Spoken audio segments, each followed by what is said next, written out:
It's a beautiful late September morning and I'm getting started here on this job, fixing up this driveway. And at first glance, it doesn't look too bad. But earlier this year, we had some major flooding in July, and there was a culvert up above that was plugged, and it caused a complete deluge of water to come down through here, and it came out right about here, and it just cut this driveway completely away. It was 3 or 4 feet deep. It followed all the way down through, right down the driveway. Luckily, this is the mound system, and it did not touch that. There was nothing uncovered, and so the water went around that, thankfully. Didn't cut away at it at all, but it did completely cut this driveway away. It went down and around through here and around through the backyard, and it cut a river basically through the backyard. So I came here right after the flooding with a Harley rake and pulled all that topsoil back in, filled in the backyard, and I was able to actually get all that cobble material separated from all the dirt and the topsoil, and I was able to fill this back in so it's passable, but it's rough. It's really rough to drive on, and this is the kind of stone it is. So that's what the driveway was built out of initially. So initially I had offered a plan to put a deep swale through here, which would involve taking out several large trees, cutting in a deep swale that's basically a safeguard. If that water ever comes through here again, it hits a swale and it goes down a little along the driveway and down where the grade drops. And then I offered a lesser plan, which is a little cheaper, to just put a kind of a standard ditch through here and then raise the driveway up. So the idea is the driveway comes up about 12 inches.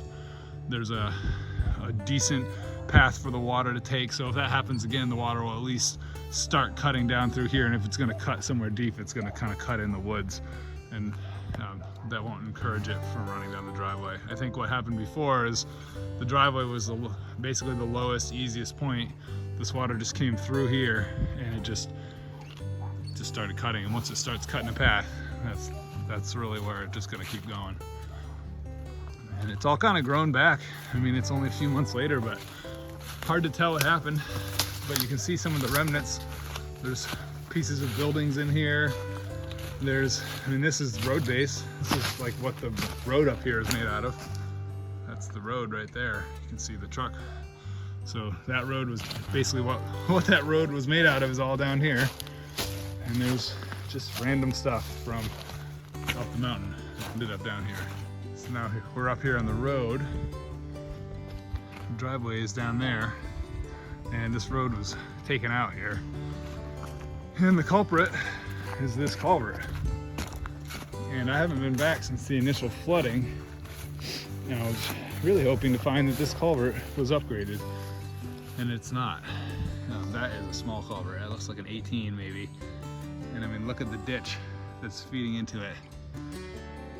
Doesn't really match up size-wise, but what I saw when I came down here right after the flooding is that this entire hillside above here collected huge amounts of water, and it all just came barreling down here. It took out these driveways up through here, and there was several dead trees just piled up in here. It's like everything ended up here because we're kind of at the low point.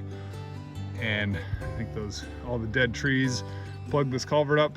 The water came up, went over the road, took out the road, and took out that driveway. It'd be nice to upgrade this culvert, but that's the town's responsibility, unfortunately. So we're gonna do what we can to safeguard that driveway in case that ever happens again.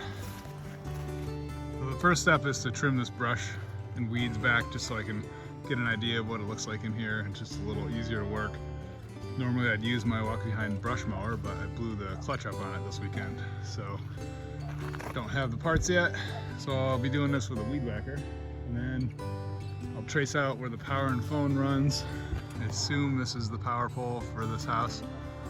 Looks like it's underground, probably through the woods here, but just want to verify there's no data or power where I'm going to be putting a ditch in. So we'll trace those out and then put the ditch in, and then build it up with base material and top it off with finishing material, and it will go from a really bumpy cobblestone path to a nice smooth driveway.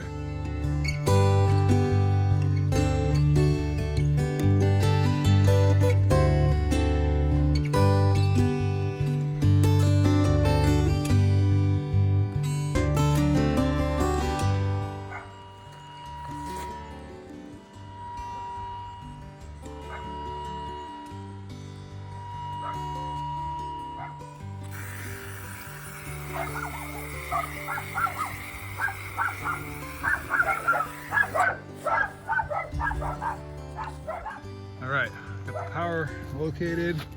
It runs right up through the middle of this swale, and there's a pole like right over there in the woods. So I'm only going to be digging over here. I've done some bushwhacking here. I found this. This is probably some kind of ditch somebody dug at some point. This is where the water naturally wants to flow. So I tore out a bunch of scrubby brush in here so I can see what it looks like. And my plan is to direct the water that's going to come this way, right down through here and connect into this ditch. And I've done a bunch of pruning, trimming, little chainsaw work. So now it's time to start moving some dirt.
All the road base is in place now. This is 3" minus road base. It's all crushed stone, so that holds into place a lot better than the round stone that was here. In general, the grade there was a nice swale here, and the grade sort of just went right from there straight across to there. And the grade kind of went this way a little bit.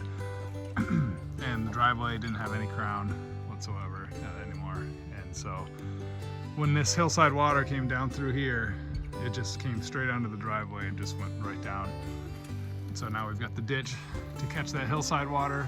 This whole thing's come up about 8 inches, so now it's above grade. So even if that ditch gets overwhelmed, it's not going to want to cross the driveway and run down it. The other nice thing about this project is that we brought the transition to the road up quite a lot. So this was pretty steep. The leaves here, that's basically where the original grade was. You can see that Rubbermaid sitting on it. So we brought that up about 18 inches.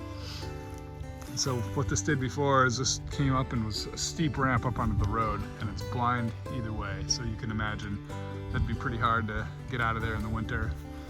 So this ramp has been, blended back down to the rest of the driveway much more smoothly. I'm expecting a visit from my new business partner, so I think we'll put him to work doing a little compacting.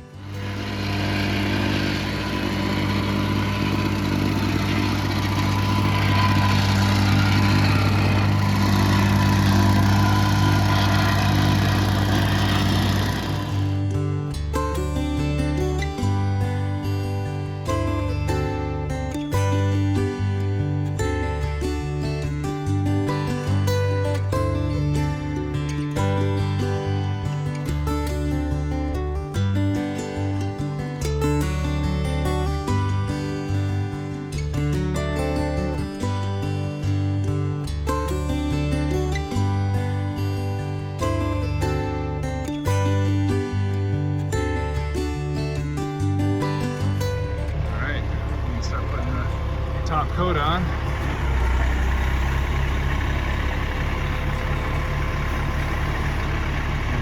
Get all that spread out and then we'll be done.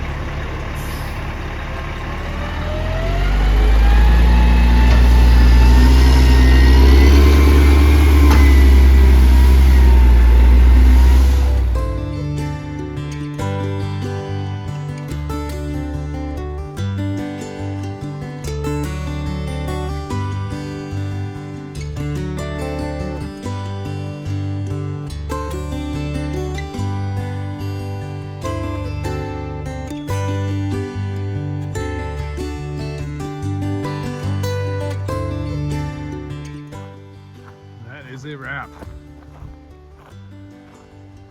This is a pretty nice transformation.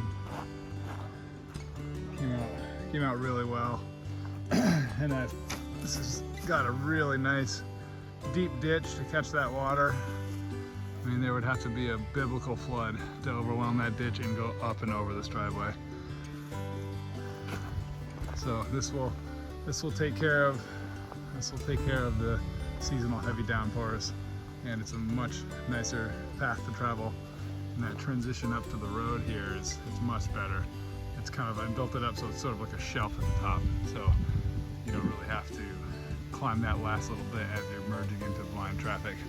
And down here, just spread some fresh stone around the parking area, seeded everything down so that ditch will grow some grass and hold it in place. Nice, it's a nice transformation.